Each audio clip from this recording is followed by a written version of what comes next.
Assalamualaikum warahmatullahi wabarakatuh. Alhamdulillah. Alhamdulillah nahmaduhu wa nasta'inuhu wa nastaghfiruh wa nu'minu bihi wa natawakkalu alayhi wa na'udzu billahi min shururi anfusina wa min sayyiati a'malina. May yahdihillahu fala mudilla lahu wa may yudlil fala hadiya lahu. Asyhadu an la ilaha illallah wahdahu la syarika lahu wa asyhadu anna Muhammadan 'abduhu wa rasuluh. Allahumma salli wa sallim wa barik ala sayyidina Muhammad wa ala alihi wa sahbihi wa baraka wa sallam. Rabbi syrah li sadri wa yassir li amri wa hlul 'uqdatam min lisani yafqahu qawli. Rabbi yassir wa la tu'assir wa tammim bil khair wa bika nasta'in. Ya Fattah, ya Fattah, ya Fattah, amma ba'd. Alhamdulillah, tuan-tuan, puan-puan, muslimin, muslimat yang dirahmati Allah. Pertama sekali dan selamanya mari kita ucapkan syukur kita kepada Allah kerana Allah Subhanahu wa taala masih lagi kekalkan kita di atas nikmat dan rahmat-Nya. Allah Subhanahu wa taala masih lagi berikan kita taufik dan hidayat, dapat lagi kita terus beriman, beramal, menunaikan perintah-perintah-Nya, mengikut sunnah jalan petunjuk yang telah ditunjukkan oleh baginda Nabi sallallahu alaihi wasallam. Moga-moga dengan kita terus-menerus menjalankan perintah Allah, mentaati segala suruhan dia, menjauhi segala larangan dia, mencontohi kehidupan baginda Nabi sallallahu alaihi wasallam, maka Allah Subhanahu wa taala tambahkan lagi nikmat-nikmat-Nya kepada kita. Allah Subhanahu wa taala permudahkan urusan kita. Allah SWT angkat kesusahan kita, lebih-lebih lagi dalam kita berhadapan dengan pelbagai cabaran yang ada pada masa kini. Tuan-tuan, puan-puan, muslimin, muslimat yang dirahmati Allah, insya-Allah pagi ini kita akan sambung kitab pengajian kita, kitab Minhajul Abidin, Jalan Para Abid, yang disusun oleh Imam Al-Ghazali rahimahullah taala pada muka surat 74. Kita masih lagi membincangkan tentang akabah yang ketiga, iaitu penghalang kepada ibadat. Ada beberapa perkara yang menghalang seseorang itu daripada beribadat kepada Allah Subhanahu wa taala. Satunya adalah yang perkara pertama yang menghalang seseorang itu daripada beribadat, salah satunya ialah dunia dan isinya. Oleh kerana itu, tuan-tuan muslimin yang dirahmati Allah Subhanahu wa taala, mengenai perkara dunia ni, tuan-tuan, dia adalah satu keperluan. Tetapi apabila kita menjadikan dia sebagai tujuan, maka dia akan mengganggu, akan menghalang kita daripada beribadat kepada Allah Subhanahu wa taala. Dan cara untuk menolak dunia ni, tuan-tuan muslimin yang dirahmati Allah Subhanahu wa taala, ada ulama mengatakan ada dua. Wajib untuk bertajarud ataupun berzuhud, mengasingkan dunia daripada diri kita. Dua sebab. Ada dua sebab. Pertama, supaya ibadat kita menjadi mantap, lebih baik. Ibadat kita menjadi lebih baik. Dan yang kedua adalah supaya apa? Ibadat kita bertambah banyak. Satu, ibadat bertambah baik. Dan kedua adalah supaya apa? Supaya ibadat kita bertambah banyak. Walau bagaimanapun, tuan-tuan muslimin yang dirahmati Allah Subhanahu wa taala, dengan kerana mengasingkan dunia daripada diri kita ni, tuan-tuan, yang sebelum ni pun dah pernah kita nyatakan yang bahawasanya dunia dan akhirat ni, ibadat adalah amalan akhirat. Dunia dan akhirat ni dua perkara yang mana dia tidak boleh nak dihimpunkan sekali. Siapa yang mana dia berusaha untuk dunia, maka dia akan tinggalkan akhirat. Dan siapa yang berusaha untuk akhirat, maka dia akan tinggalkan dunia. Kedua-duanya tidak akan dapat dihimpunkan sekali. Bahkan kedua-duanya sangat berbeza.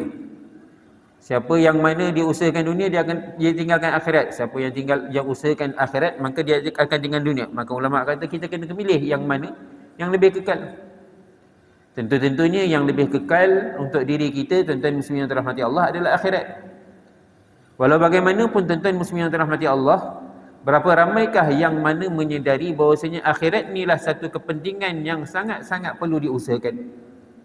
Kerana itulah, tuan-tuan yang dirahmati Allah SWT, perlu ada ilmu untuk mengetahui akan kepentingan akhirat. Dalam sebuah hadis baginda Nabi sallallahu alaihi wasallam bersabda, "Raka'atani min rajulin 'alimin zahidin qalbahu khairun wa ahabbu ila Allah jalla jalalah min ibadatil muta'abbidina ila akhir dahri abadan sarmadan." 2 rakaat solat daripada seorang yang alim, zahid, satu orang yang zuhud hatinya, itu lebih baik dan lebih dikasihi oleh Allah Subhanahu wa taala azza jalla jalaluh daripada ibadat orang yang beribadat tanpa ada ilmu dan zuhud, meskipun dia beribadat selama-lamanya hingga sampai kepada akhir masa umur dunia. Satu, tuan-tuan muslimin yang dirahmati Allah Taala. Tadi kita kata kita mantapkan. Kedua, dia perbanyakkan. Perbanyakkan ni tuan-tuan muslimin yang dirahmati Allah Taala, perbanyakkan ni bukan hanya sekadar kita buat banyak-banyak, kita habiskan masa semata-mata, habiskan masa dengan beribadat semata-mata. Bahkan memperbanyakkan itu adalah dengan menambah baikkan kualiti dia, menambah baik akan kualiti ibadat tersebut. Sebab tu Nabi SAW bersabda, 2 rakaat solat, satu orang yang berzuhud, satu orang yang alim. Orang alim ni bukanlah bermaksud semestinya mesti jadi ulama, tidak. Bahkan dia tahu apakah keutamaan perintah Allah Subhanahu wa taala. Dia tahu apakah kehendak daripada apa yang dituntutkan oleh Allah Subhanahu wa taala.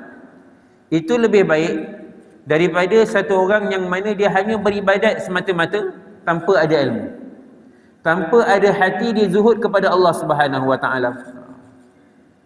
Tanpa ada zuhud, tanpa ada ilmu. Jelas kata ulama tuan-tuan muslimin yang dirahmati Allah Taala, tidak hairan kenapa tinggi sekali nilai harga ibadat seorang alim yang zuhud di sisi Allah Taala berbanding dengan nilai ibadat seorang abid semata-mata, satu orang yang beribadat semata-mata.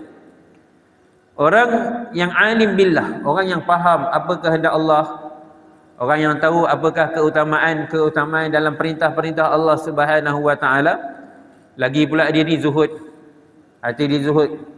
Yang kita dah cerita dah, zuhud ni bukan hanya yang dikatakan zuhud itu dia dia tidak berusaha atas dunia dia, dia bukan tak bekerja, dia tidak memperolehi, maknanya dia tidak ada keperluan pada dunia, dia ada keperluan pada dunia. Tetapi dunia itu tidak masuk di dalam hati dia. Keperluan hanya sekadar keperluan, bukan yang menjadi tuntutan yang mesti dia selesaikan semata-mata, tidak. Dia perlu juga dengan dunia. Tuan-tuan muslimin yang dirahmati Allah, orang yang mana yang alim, yang tahu apakah kehendak Allah, keperluan perintah Allah Subhanahu wa taala, keutamaan dan perintah Allah, diri dia zuhud, ini lebih baik lagi daripada orang yang hanya beribadat semata-mata.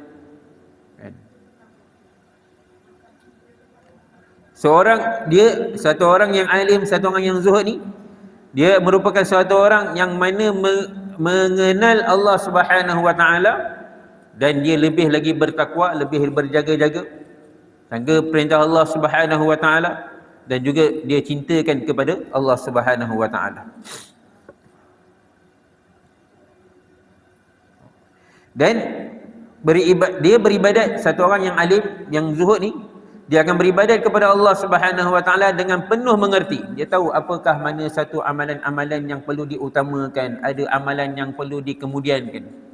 Ini bila satu orang yang berilmu, orang yang tahu ada ilmu, dia faham apakah tuntutan-tuntutan dia, maka dia akan tahu yang mana sepatutnya didahulukan, mana satu yang patut dikemudiankan, faham dan tahu hukum hakam. Dia faham hukum ni macam mana, dia faham macam mana nak keutamaan dalam sesuatu amal. Bukan semua amalan-amalan baik itu tuan-tuan muslimin yang dirahmati Allah Taala dia sama, tak semestinya. Ada perkara yang kita nampak baik, satu perkara kita nampak baik, tapi dalam keadaan tertentu dia tidak sesuai kita lakukan di hadapan orang lain. Ada perkara tuan-tuan muslimin yang dirahmati Allah Taala, perkara baik kita tidak boleh ditunjukkan kepada orang lain. Dan ada perkara baik dia boleh ditunjukkan kepada orang lain. Ada perkara-perkara macam ni. Bukan semua perkara yang mana kita boleh nak tayangkan, tunjukkan kepada orang lain. Dan bukan semua perkara yang baik itu yang mana kita perlu sembunyikan daripada orang lain. Ini semua ada keutamaan dia, ada ilmu dia. Dia tahu hukum hakam, apa yang diharuskan, apa yang diharam, apa yang sunat, apa yang wajib.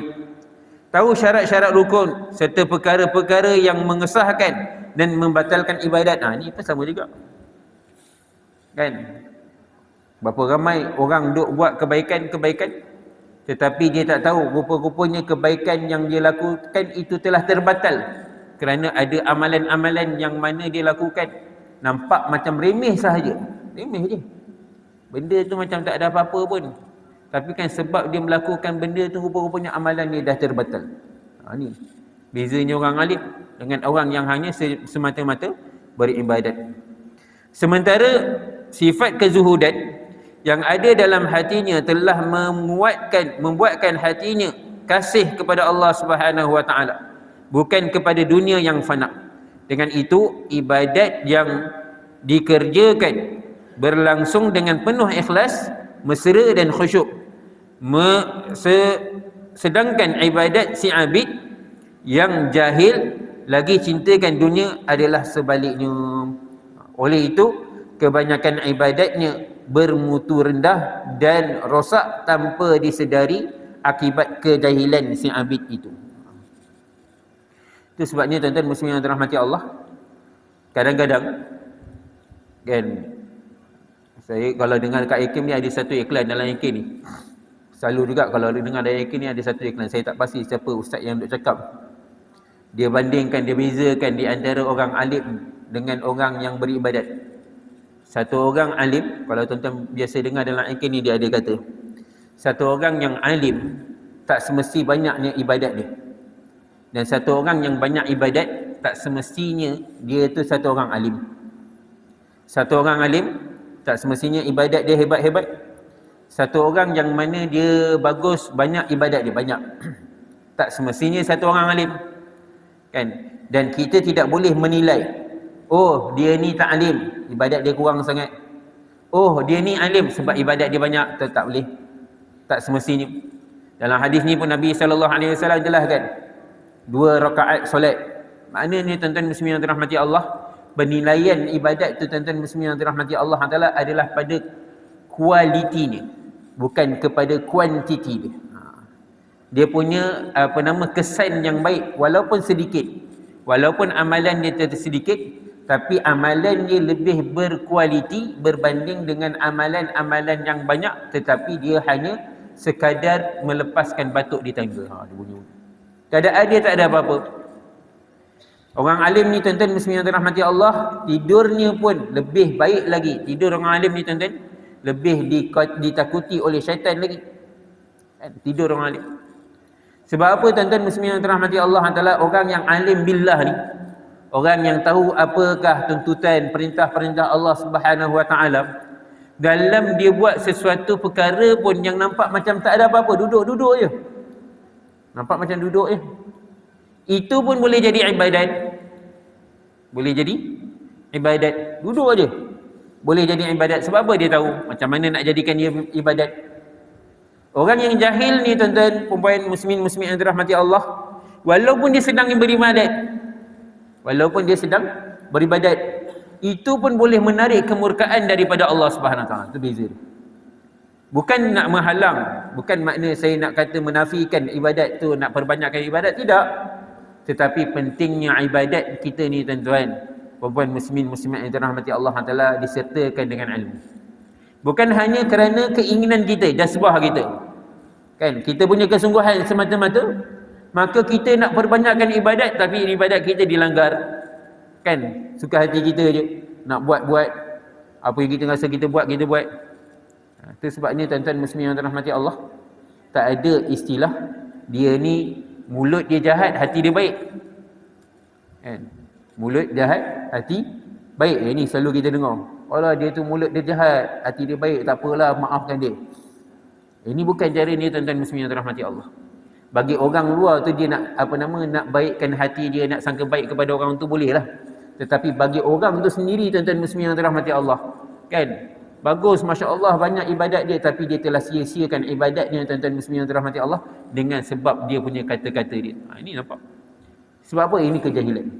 Orang yang betul-betul hati baik ni tuan-tuan, dia ada takluk dengan Allah, dia tahu perintah Allah, dia tahu larangan Allah Subhanahu wa taala, dia tahu sunnah baginda Nabi sallallahu alaihi wasallam, dia akan lebih senyap berdiam daripada banyak berkata-kata.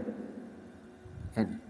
Dia akan lebih banyak senyap diam daripada banyak berkata-kata. Kerana apa? Dengan banyak berkata-kata itu akan banyak lagi kesalahan-kesalahan, dan dengan kesalahan-kesalahan itu akan menyebabkan kerugian dia di akhirat nanti. Kasirul kalam, kasirul khata', kata ulama. Kan banyak cakap, banyak akan melakukan kesalahan. Sebab tu tuan-tuan muslimin yang dirahmati Allah, Nabi sallallahu alaihi wasallam kata, "Falyakul khairan aw liyasmut." Kan? Hendaklah kamu berkata akan kebaikan. Kalau tak boleh nak cakap benda baik, senyap. Benda yang baik, benda yang boleh mendatangkan kebaikan, itu yang kita perlu perkatakan. Bukan perkara-perkara yang boleh mendatangkan perbalahan, yang boleh menjatuhkan maruah orang lain. Ini bukan perkara yang sepatutnya kita katakan, sepatutnya kita tinggalkan. Kan? Benda-benda yang boleh mencemuh orang lain, menyakitkan hati orang lain, menjatuhkan maruah orang lain, ni tuan-tuan muslimin yang dirahmati Allah, ni tidak ada kebaikan pada dia. Dia hanya semata-mata nak sakitkan hati orang lain. Benda-benda yang macam ini sepatutnya ditinggalkan. Rugi apabila kita dah beribadat dah, tapi tengok kata-kata kita itulah, tu saya kata tadi, nampak macam remeh je, cakap benda kecil je tuan-tuan muslimin yang dirahmati Allah Taala. Kadang-kadang cakap dia konon-konon nak memperjuangkan agama Islam. Maaf saya sebut, ada orang kadang-kadang dia cakap ni sesuatu konon-konon dia nak memperjuangkan agama Islam, tapi cara percakapan dia telah menjatuhkan maruah orang lain. Cara percakapan dia menghina orang lain. Maka percakapan yang macam ini semua ni akan dihisap di sisi Allah Subhanahu Wa Taala, merugikan amalan-amalan. Jadi tuan-tuan puan-puan yang dirahmati Allah Taala, tu penting ni ada ilmu. Tahu mana satu keutamaan, mana satu yang perlu dikemudiankan, mana satu perlu dikehadapankan. Ini pentingnya ilmu. Itu beza, kan? Macam mana seseorang itu, macam mana nak usahakan atas diri dia. Baik. Maka apabila ibadat itu menjadi mulia dan banyak pahalanya dengan sebab zuhud, maka wajiblah bagi orang yang menuntut ibadat itu berzuhud pada dunia dan bertajarud daripadanya. Jika anda bertanya apa makna zuhud pada dunia dan apa pula hakikatnya, maka ketahuilah bahawa zuhud itu menurut ulama kami rahimahullah ta'ala ada dua. Yang pertama, zuhud yang mampu dikerjakan oleh seseorang hamba Allah. Zuhud ini ada 3 jenis. Pertama, meninggalkan mencari dunia yang belum ada dalam milik dia. Kedua, membahagikan harta dunia yang terkumpul dalam milik dia. Dan yang ketiga, meninggalkan berkehendak kepada dunia dan meninggalkan berikhtiar untuk mendapat habuan dunia yang fana. Okay. Maka tuan-tuan muslimin yang dirahmati Allah, bila satu orang tu, maknanya bila ada ilmu, kan, tahu kepentingan ibadat. Sebelum ni saya dah pernah cerita, kan, ibadat ni tuan-tuan muslimin yang dirahmati Allah Taala ni perkara yang dituntut sangat. Ibadat ni tuan-tuan muslimin yang dirahmati Allah, ibadat ni kalau kita lihat bahasa ibadat, tulisan ibadat, bahasa tulisan dia, kalimah dia, ibadat ni dia kata asalnya, kalimah asalnya daripada, dia bermula daripada huruf ain badal. Ibadat ain badal. Ibadat ain badal ni tuan-tuan, kalau ada kalau kita nak kirakan, ada beberapa kalimah yang terbit daripada ain badal. Antara dia apa dia tuan-tuan? Abdun, hamba.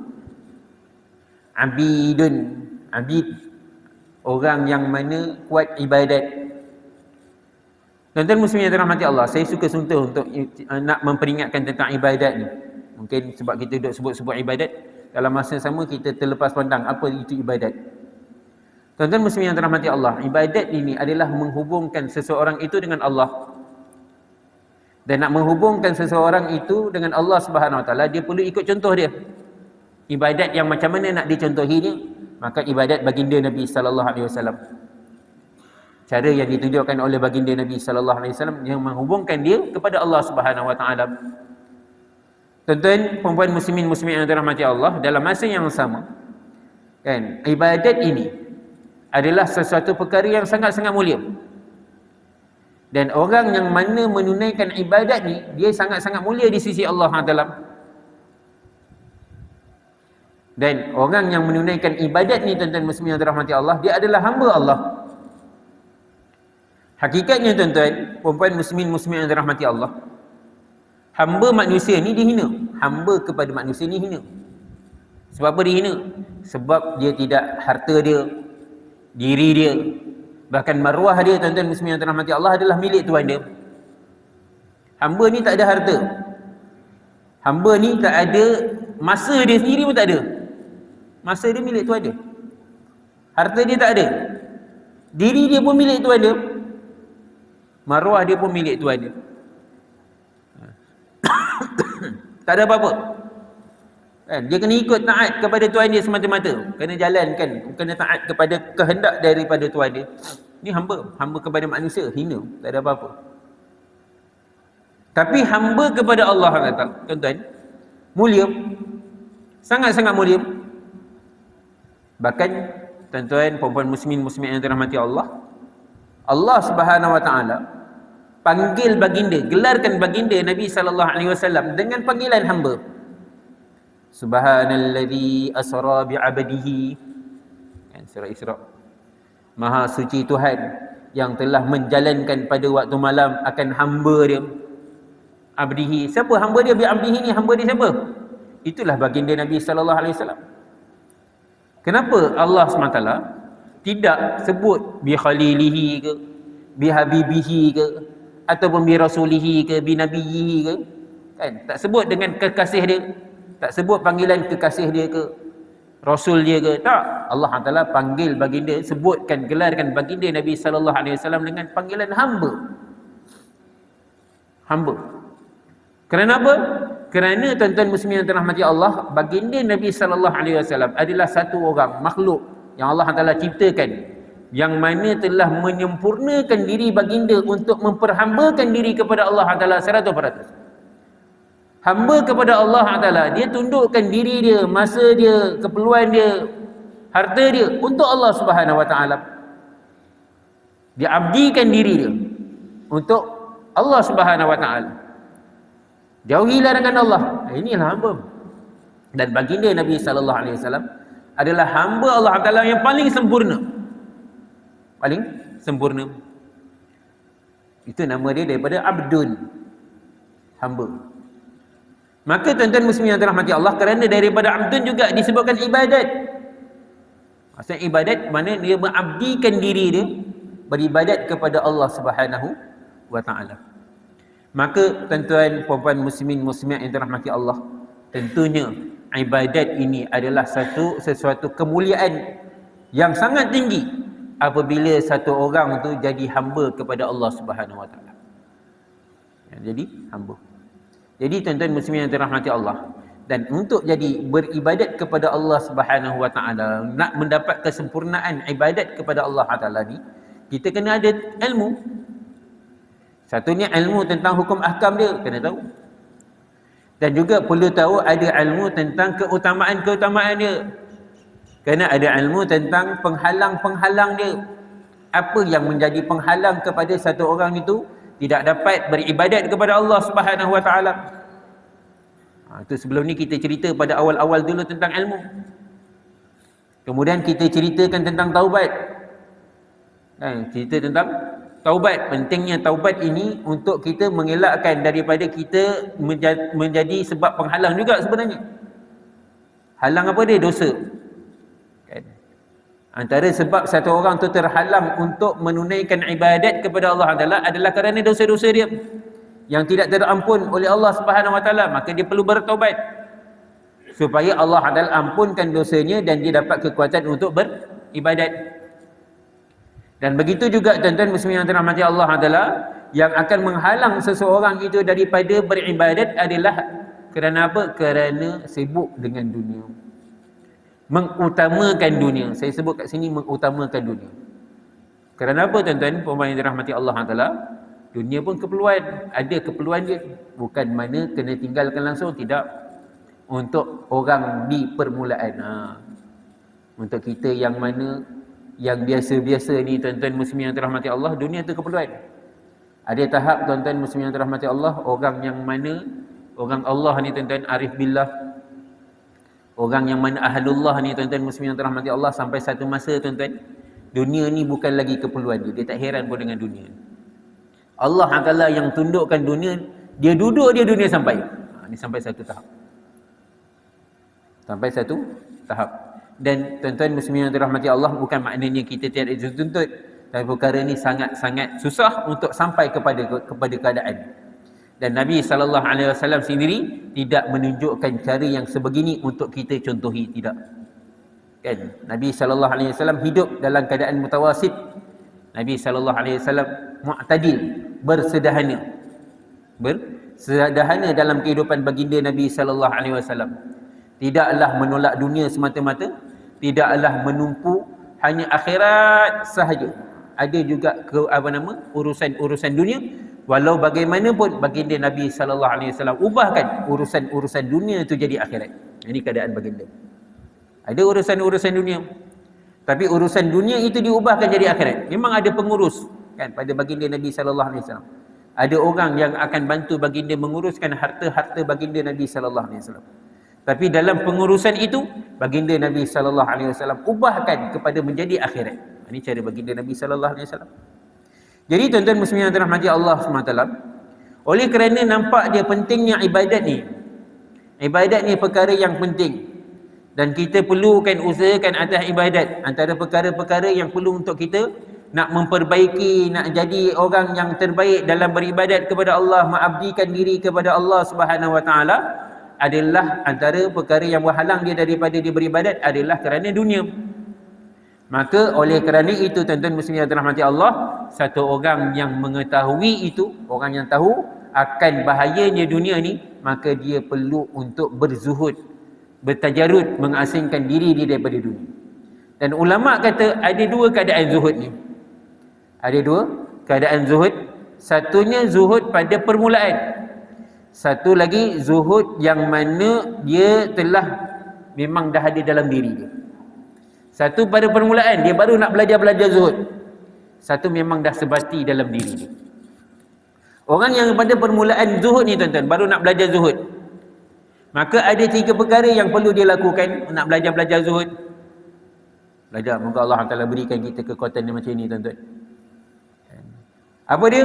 Pertama sekali, dia ni satu orang hamba tu, dia kena usahakan apa dia? Jangan hasilkan dunia yang lain lagi lebih daripada apa keperluan dia. Meninggalkan mencari dunia yang belum ada dalam milik dia. Itu sebenarnya. Meninggalkan dunia yang belum ada dalam milik dia. Milik dah ada dah, cukup dah. Allah Ta'ala dah sempurnakan dah, Masya Allah. Keperluan dia dah ada. Kenderaan, kereta, rumah, keperluan-keperluan dah ada dah. Maka dah cukup dah keperluan dia. Maka jangan cari lagi. Kan berpada. Kan nak bertahan tu lain. Bertahan. Kan ada orang ada kereta, ada rumah, dia nak bertahan, nak bayar kereta, nak bayar rumah dia. Maka dia bertahan. Kan berpada-pada. Tidak menghabiskan masanya. Kena faham tuan-tuan. Bukan tak boleh nak memperolehi dunia. Yang tak boleh itu mengutamakan dunia. Memperolehi dunia boleh dibenarkan. Yang tidak dibenarkan ialah mengutamakan dunia. Sehingga kan dia membelakangkan akhirat. Ini tak boleh. Maka nak belajar benda ni tuan-tuan muslimin yang dirahmati Allah Taala, bila dah ada, Allah Taala dah beri dah keperluan tu cukup, maka kita tak tambahkan lain. Apa yang dah ada dunia kita yang ada tu, kita sempurnakan je, kita kita perbaiki sahaja dan lebihkan dengan akhirat. Ada juga dunia. Yang kedua, Membahagikan harta dunia yang terkumpul dalam milik dia, bahagikan untuk supaya apa dia, tuan-tuan muslimin yang dirahmati Allah SWT, supaya dia punya amal akhirat tu dapat terjaga. Bahagikan mana yang sepatut didahulukan, mana yang patut dikemudiankan. Dan yang ketiga, tuan-tuan muslimin yang dirahmati Allah, meninggalkan kehendak, keinginan. Ini paling susah sekali. Ada orang tuan-tuan, harta tak ada pun pada dia, rumah tak ada, kereta tak ada, semua tak ada, tapi kehendak dia mengalahkan apa yang dia ada. Kan? Dia nak itu, dia nak ini, sehingga kan kerana berkehendak dia melampau daripada yang sepatutnya, tuan-tuan pembayaran dirahmati Allah Ta'ala, telah menyebabkan dia meninggalkan amalan akhirat. Kadang-kadang tuan-tuan muslimin yang dirahmati Allah, kan orang dah sibuk tu, luaran tu memang nampak dia sibuk, tak apa lagi, boleh tahan lagi, kan nampak juga dia sibuk. Ada orang tuan-tuan dia tak sibuk pun dengan dunia, tapi hati dia tu berkehendak sehingga kan dia telah meninggalkan amalan-amalan akhirat. Nauzubillah min zalik. Ini lebih bahaya lagi. Kan? Dia sibuk, hati dia terlalu cintakan dunia. Kan? Berangan-angan. Angan-angan mak jenin. Duk angan-angan, dia duduk aja. Buat kerja pun tak. Tapi oleh kerana hati dia terlalu cinta kepada dunia ni, tuan-tuan muslimin yang dirahmati Allah, amalan apa pun dia tak buat. Amalan akhirat lagi dah dia tinggalkan. Ni bahaya, lebih bahaya lagi. Ini sebabnya tuan-tuan muslimin yang dirahmati Allah, amalan hati ini, tuan-tuan muslimin yang dirahmati Allah, pun perkara yang mana patut kita ambil berat, titik berat. Kena berhati-hati, berjaga-jaga. Kerana apa tuan-tuan muslimin yang dirahmati Allah? Kerana hati juga dia memberi peranan kepada amalan-amalan kita. Kalau hati kita tak dapat dijaga, tuan-tuan muslimin yang dirahmati Allah Ta'ala, maka banyak amalan-amalan kita pun tak dapat dijaga. Tapi kalau hati kita dapat dijaga ni tuan-tuan, sebenarnya paling besar, amalan paling besar ni tuan-tuan, amalan hati. Amalan hati. Kalau hati dia dapat jaga, banyak amalan-amalan sebenarnya kita dapat terpelihara. Tapi kalau hati ni tuan-tuan ada sangka buruk pada orang lain, ni bahaya ni. Bila ada mula sangka buruk pada orang lain, mula mulut bercakap. Bila hati bersangka-sangka, maka mulut bercakap. Bila mulut bercakap, maka banyak amalan-amalannya dah mula terhindar. Maka mulalah amalan-amalannya terugi. Ya, sebab apa? Kerana bermula daripada amalan hati yang tidak baik. Sebab tu tuan-tuan muslimin yang dirahmati Allah, hati yang baik dia akan menerima banyak kebaikan. Hati yang sakit ni tuan-tuan, hati yang buruk ni tuan-tuan, dia akan menerima banyak keburukan-keburukan. Moga Allah Taala pelihara kita. Jadi sebab tu tuan-tuan, puan-puan muslimin yang dirahmati Allah, oleh kerana itulah tuan-tuan, kan, zuhud ni bukan hanya pada luaran sahaja. Bukan hanya kita tidak memperolehi dunia sahaja. Ada orang tuan-tuan pakaian compang-camping. Pakaian compang-camping, nampak macam zuhud. Ini pun satu juga penilaian zuhud. Bukan bermakna dia ni pakai pakaian yang koyak-koyak, dia pakai kereta-kereta lama. Ada orang pakai kereta lama, tapi tuan-tuan muslimin yang dirahmati Allah Ta'ala, dia tunjuk pada orang lain supaya banyak orang puji dia. Oi, kereta haji antiknya, kereta antik, nakkan kepujian. Dia pakai pakaian yang lama, dia pakai pakaian yang nampak zuhud. Contohnya tuan-tuan, dia tak pakai pakaian moden, dia pakai pakaian zuhud. Saya tak pakai pakaian ni, tak elok pakai, dia kata. Saya pakai pakaian yang mana menunjukkan kezuhudan. Pakaian ulama-ulama, pakai serban paling tebal sekali dia pakai. Nak tunjuk pakaian zuhud. Tapi dalam hati dia tuan-tuan, dia inginkan kenamaan, dia inginkan kemasyhuran. Ini pun dunia.